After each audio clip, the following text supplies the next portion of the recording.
Et bonjour à tous. Ben voilà, on est de retour pour une nouvelle vidéo. Cette fois-ci, vous l'aurez vu dans le titre, on va tester le Canon EOS R5. Ce sera pas une vidéo très longue parce que sincèrement, le R5 et le R6 sont vraiment très similaires et comme j'ai déjà fait pas mal de parallèles par rapport au R6, mais voilà, je vais faire quand même quelques petites explications par rapport aux différences et surtout par rapport au niveau de l'autofocus et certains aspects qui, j'avoue, m'intéressent pas mal. Ouais, du coup, je vais faire cette petite vidéo sous forme de vlog. J'en profite lors d'une petite balade d'un de mes chiens de faire cette vidéo sur le R5. Ça change un petit peu de toujours un plan fixe derrière un bureau. Puis en plus, il fait beau, faut en profiter. Et voilà, donc du coup, vous aurez des images essentiellement de la balade. De temps en temps, il y aura des images de tests d'autofocus et des choses comme ça. Mais vous entendrez essentiellement ma voix. Donc c'est vrai que cette vidéo peut tout à fait, hors des points autofocus, être lue juste pour l'audio. Si vous avez autre chose à faire en même temps, profitez-en. Voilà. Allez, c'est parti pour la review. Ok, bah alors parlons un petit peu d'abord de la base de la gamme R5, R6. Les grosses différences en fait que vous allez retrouver entre un R5 et un R6, mis à part le prix, genre voilà, qui est quasiment le double, ça va être un aspect légèrement différent du boîtier. Par exemple, vous avez un écran supérieur qui vous indique certaines informations sur vos réglages et ainsi de suite. Sur le R5 que vous n'avez pas sur le R6, en fait c'est là que vous allez retrouver sur le R6, sur la molette PASM, donc avec manuel, priorité à l'ouverture et des choses comme ça. Les slots de cartes sont différents. Donc sur un R6 vous avez deux slots de carte SD. Par contre sur le R5 vous avez une carte SD et une CFexpress type B. Ça j'avoue que c'est un petit peu mon point négatif. Maintenant je peux le comprendre dans certaines situations. Par exemple pour la vidéo, pour ceux qui font de la vidéo, sur certains codecs ça peut être intéressant du coup d'utiliser la CFexpress type B, voire même peut-être obligatoire, mais je suis pas assez expert à ce niveau-là pour pouvoir vraiment dire c'est une obligation d'utiliser une CFexpress type B par rapport au taux d'enregistrement des codecs. Voilà. Maintenant, c'est vrai que moi qui fais 80% de photos, 20% de vidéos et strictement pas de vidéos à niveau professionnel hors YouTube, on va dire, où là clairement, typiquement là je vous filme avec une GoPro, donc on n'a pas besoin de niveau de fichiers extrêmement incroyables en termes de vidéos, moi ça me gêne un peu. Mais bon, c'est pas non plus catastrophique, mais j'avoue que j'aime bien enregistrer sur deux cartes, donc forcément le fait d'avoir une CFexpress type B, ça engendre des coûts supplémentaires, un autre lecteur, des cartes qui sont quand même clairement pas au même prix que les SD. Donc voilà, c'est un petit point négatif. Maintenant je dirais pas que ce soit un frein à l'achat de la caméra. Un autre point important mais qui ne se voit pas, le R6 est dit tropicalisé. Maintenant, le R5 a une autre finition au niveau de la construction et de l'étanchéité qui fait que là, pour le coup, il est réellement étanche. Le R5 est réellement étanche comparativement au R6. C'est quelque chose qui n'est pas souvent dit. Maintenant, je vous avoue que j'ai jamais vraiment eu de problème avec mon R6 à ce niveau-là, ni été dans des situations qui soient catastrophiques non plus. Alors par rapport au capteur maintenant, là je dirais que c'est la plus grosse différence entre le R5 et le R6. Voir le R6 Mark II, de nouveau ici je n'ai pas le R6 Mark II, donc je vais souvent faire des rapprochements et des comparatifs par rapport au R6. En plus de ça, le R5 et le R6 sont sortis la même année, au même moment, donc pour moi c'est vraiment les deux qu'il faut comparer. Le R5 a un capteur de 45 millions de pixels, ce qui fait moitié à plus haute résolution par rapport au R6 qui lui en fait 20 millions. J'ai pu faire quelques tests en basse luminosité avec le R5 et je dois avouer que la différence entre un R6 et un R5 n'est pas non plus énorme en termes de montée en ISO. Donc le R6 a certes un petit peu plus facile à monter, avant d'avoir vraiment un problème d'apparition de bruit numérique sur vos images. Mais ce n'est pas non plus une différence énorme. Je prends un exemple, vous prendriez une photo par exemple à 800 ISO et il vous faudrait reprendre la même chose avec le R5 à je sais pas moi 3200 ISO par exemple. On parle de 2 stops de différence, c'est pas du tout le cas. J'avoue que je me demande même si on atteint réellement le stop de différence entre les deux. Maintenant, c'est pas vraiment... je trouve que pour le coup, si on doit comparer avec d'autres marques, par exemple chez Sony, ou étrangement sur le Alpha 7 IV, en basse lumière, lui qui avait dans les 30 millions de pixels, j'avais plus de difficultés à monter en ISO avec lui par rapport à mon R6, mais même par rapport au R5. Donc voilà, là c'est un peu plus aspect technique. Maintenant c'est peut-être moi aussi qui faisais pas les bons choix dans les bonnes conditions, mais en tous les cas ici on est sur un boîtier qui gère très très bien les situations compliquées en basse lumière. Mis à part ça, au niveau des différences, ça reste la même génération, un super bon boîtier hybride Canon. On est vraiment sur un produit déjà bien abouti, hein. Donc là maintenant je suis pas le premier à le dire, je suis même au final très très en retard par rapport à d'autres créateurs de contenu qui ont pu bien plus les tester que moi. Donc, et ici de nouveau c'est juste dans l'aspect d'un shooting photo Canon. De nouveau je vous tourne cette vidéo, je viens tout juste d'un shooting photo Canon, j'ai réussi à avoir le boîtier, je l'ai récupéré le samedi soir, je dois le remettre le lundi matin. Donc c'est très très très court évidemment pour pouvoir faire un test complet sur le boîtier et toutes ses spécificités. C'est pour ça qu'ici dans la vidéo je ne vais même pas rentrer non plus dans l'aspect vidéo en fait, du boîtier qui par contre est incroyable, il apporte plein de choses. Alors déjà mes connaissances vidéo ne sont clairement pas suffisantes pour pouvoir exploiter pleinement ce boîtier. Mais en plus de ça, j'ai clairement pas le temps de le potasser à ce niveau-là. Donc voilà, ici on va rester vraiment sur le thème de la chaîne, hein, qui est la photographie canine.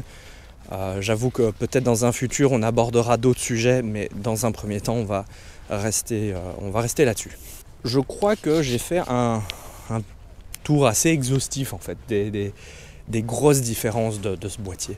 Et clairement, j'ai récupéré ce boîtier, j'ai vite fait mes settings par rapport à mon R6, hein, comme j'ai l'habitude de l'utiliser, avec différents paramètres d'autofocus et ainsi de suite que j'utilise sur mon R6. Ça a été très facile, en fait j'ai vraiment pas été dépaysé du tout, même au final la molette qui change, qui est au-dessus, hein. Vous avez un bouton pour changer de mode photo, mode vidéo et ainsi de suite, vu que vous avez un écran qui remplace cette fameuse molette sur le R6, au final c'est la seule chose qui bouge un petit peu au niveau de l'ergonomie.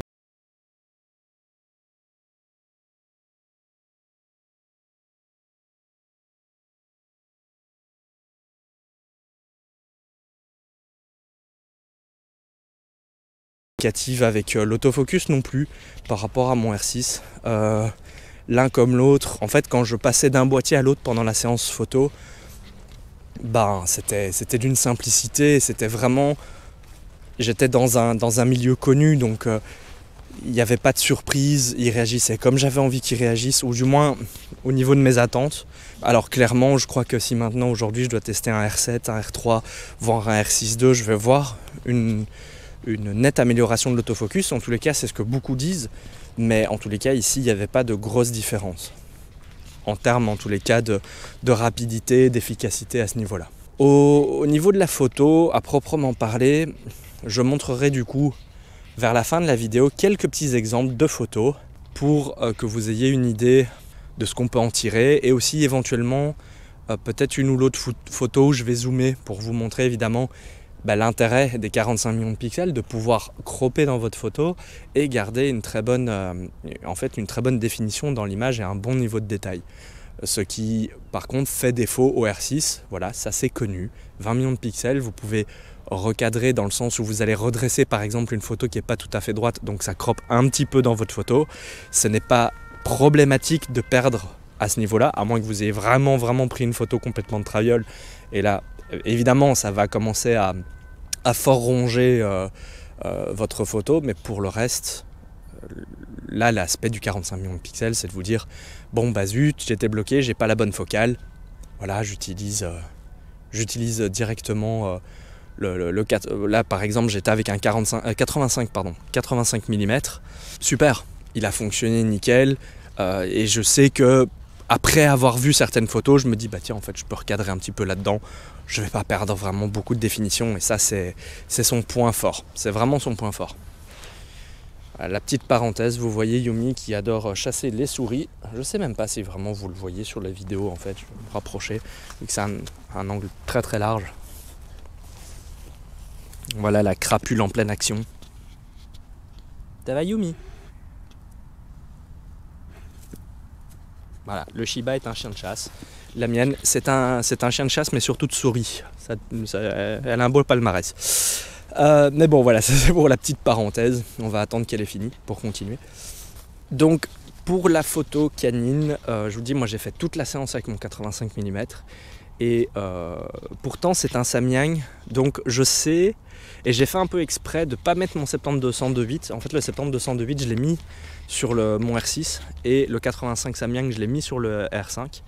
J'ai fait exprès parce que je sais que le R5 demande plus en termes de performance que le R6. Et du coup, je me suis dit, tiens, on va voir si ça le met un peu en défaut avec l'autofocus, en sachant que voilà, le Samyang est un objectif qui n'est pas non plus de la gamme équivalent à un objectif L de chez Canon, hein, qui a été vraiment testé de manière très, très spécifique et très poussée.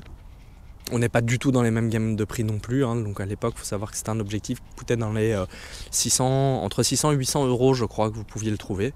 Donc évidemment, on n'est pas du tout dans la gamme d'un objectif L qu'on trouve actuellement, par exemple un 70-200. Là, on est dans les presque 3000 euros, quoi. Dans ce cas de figure-là, en fait, je me suis dit, est-ce que je vais voir certaines limites du boîtier ou pas? Et en fait, bah pas du tout. J'ai vu que l'autofocus tenait très bien.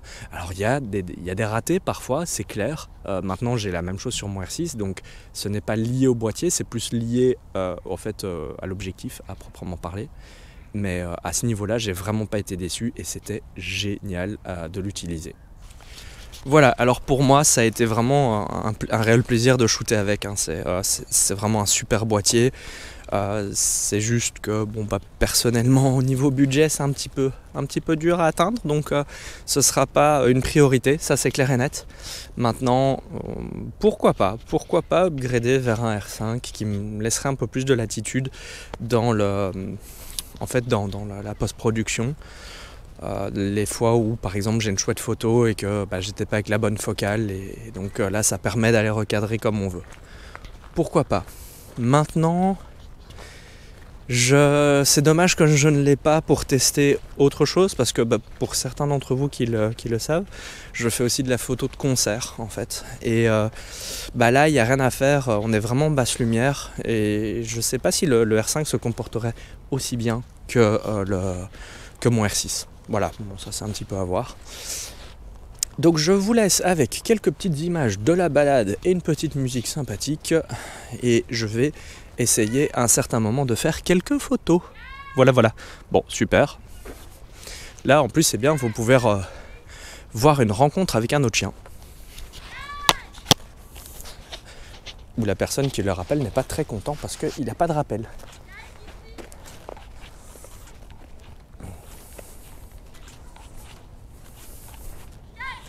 Donc pour tous ceux qui sont pas trop dans la photo et qui voulaient savoir un peu niveau comportement, ben vous avez un exemple typique de mon chien qui ramène son chien, enfin l'autre chien, chez son proprio. Voilà, alors après cette petite interlude avec une rencontre avec un autre chien, qui s'est bien passé, soit dit en passant, Yumi a ramené le chien vers son propriétaire, et puis elle est revenue vraiment toute contente, l'air de dire voilà papa, j'ai fait mon job. Comme quoi, c'est pas la taille qui importe, c'est le caractère. Ah ma grande. Du coup, on va revenir un petit peu quand même à la différence des deux boîtiers.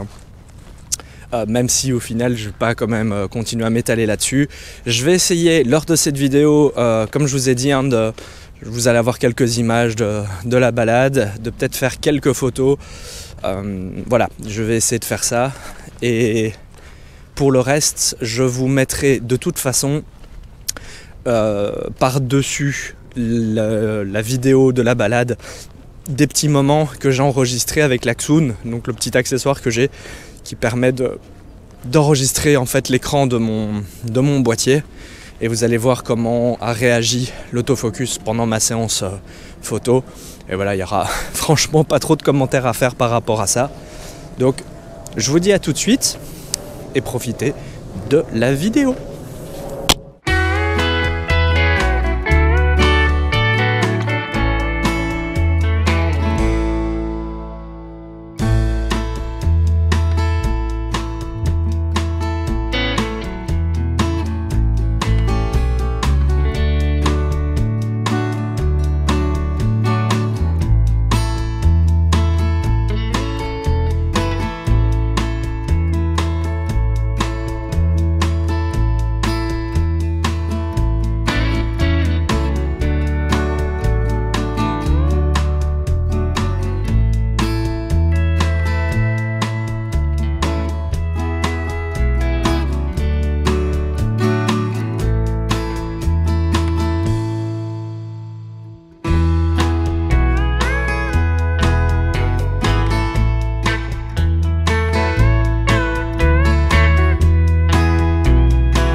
Ok, bon, allez, petite conclusion de fin de balade.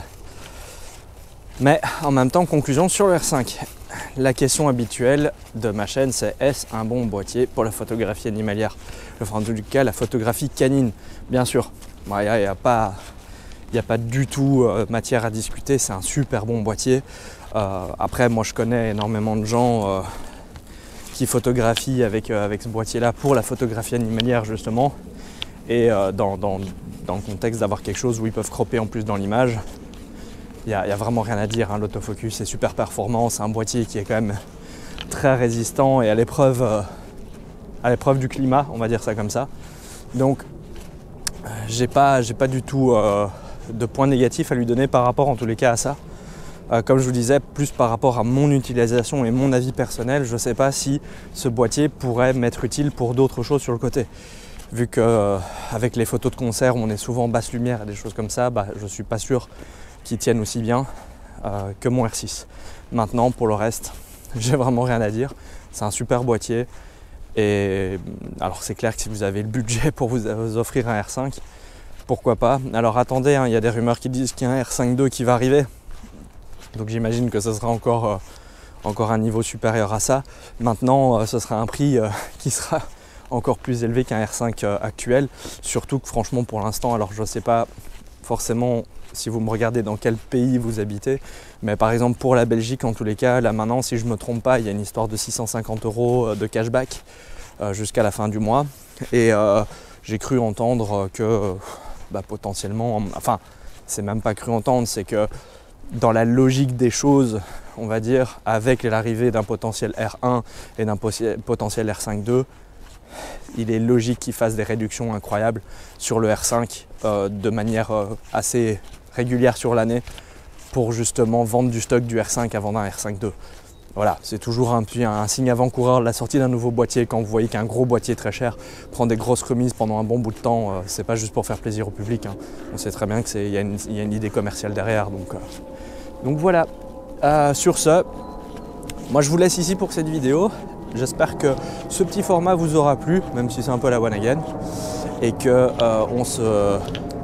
on se retrouve du coup pour une prochaine vidéo. N'hésitez pas et n'oubliez pas de vous inscrire, de liker la vidéo, et on se dit à bientôt. Ciao ciao.